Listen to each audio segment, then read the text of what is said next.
जानकारी मिली इसके बारे में बता दीजिए।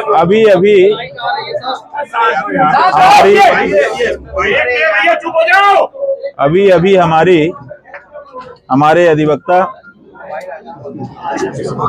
पीएन मिश्रा जी से बात हुई है। उन्होंने बताया कि हम हमारे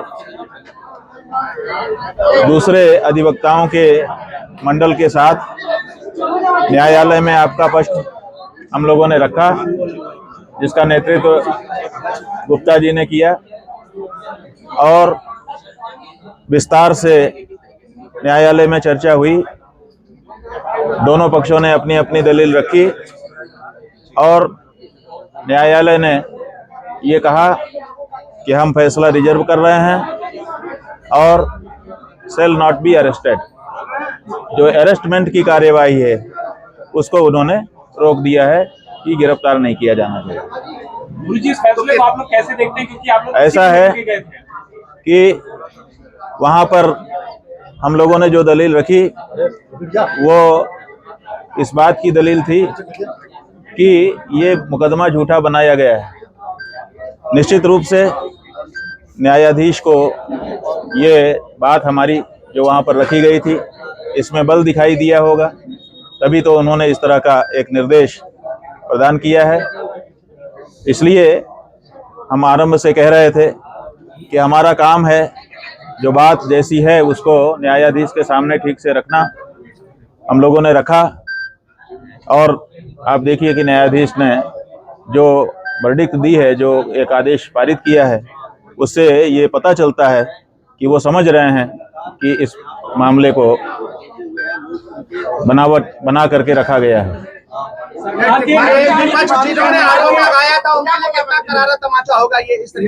देखिए, तमाचा वमाचा की बात हम नहीं करेंगे। हम तो ये कहेंगे कि हम लोगों ने वहाँ पर अपनी बात रखी, न्यायाधीश ने उसको सुना, सुन करके समझा उसकी प्रकृति को। अब वो जो उनका विस्तृत निर्णय आएगा उसमें वो अपना दोनों पक्षों की बात और अपनी बात कहेंगे, उसमें हम लोग फिर विश्लेषण करेंगे। एक बड़ी बात ये कही गई है सरकार की जो एएजी होते हैं, एडिशनल एडवोकेट जनरल, उन्होंने कहा अपनी बात में अपनी तरफ से पक्ष रखा कि वो दोनों बटुक कभी भी इस आश्रम में नहीं रहे। ये स्टेटमेंट कितना हुआ मानता हूं, खुद माना इस बात को। अच्छा, उन्होंने इस बात को माना? नहीं रहे। देखिए, अभी तक जितना बड़ा प्रचार किया जा रहा था कि आश्रम में बटुकों का शोषण, गुरुकुल में बटुकों का शोषण और इनके यहाँ ये होता है, ये जो बात चलाई जा रही थी उसको तो जो एजी हैं उन्होंने ही समाप्त कर दिया। उन्होंने ये कह दिया कि इस आश्रम में ये बटुक नहीं रहे। हम लोग पहले से कह रहे थे कि हमारे यहाँ वो नहीं रहे। आज वो बात जनता के सामने साफ साफ प्रमाणित हो गई। तो ऐसी परिस्थिति में जो कहानी बनाई गई थी वो तो पूरी तरह से ध्वस्त हो गई। ये भी कहा गया वो तो बच्चे वो हरदोई में संस्थागत छात्र रहे हैं और परीक्षा दे रहे हैं। अभी गुरुजी, कोर्ट ने ये भी कहा जुबिनल में क्यों नहीं है वो जो आरोपी है, हाई कोर्ट ने ये कहा है कि जो उनके अंडर में है ब्रह्मचारी के, वहां से जुवेनाइल कोर्ट जो है बच्चों को उनके कस्टडी में दिया जाए। ये देखिए, ये आज जो हाई कोर्ट ने कहा है, यही कार्यवाही पहले दिन से थाने में जब वो गए थे सूचना लेके वहां होनी चाहिए थी।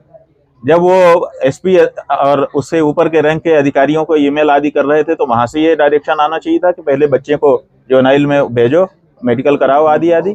और उसके बाद जब वो कोर्ट में गए थे तो कोर्ट को भी ये कहना चाहिए था कि बच्चों की कस्टडी उचित संस्था को प्रदान की जाए ताकि उनका संरक्षण हो और उनका दुरुपयोग ना किया जा सके। लेकिन हाई कोर्ट तक जाते जाते ये नहीं हुआ।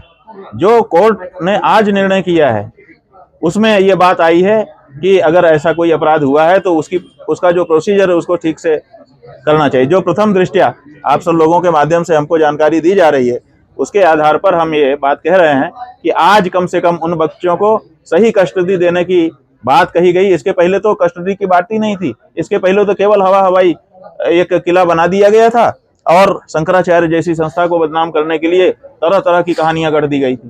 तो आज कम से कम एक सही प्रोसीजर जो एक पॉक्सो कोर्ट का होना चाहिए वो उसका एक अक्ष दिखा है।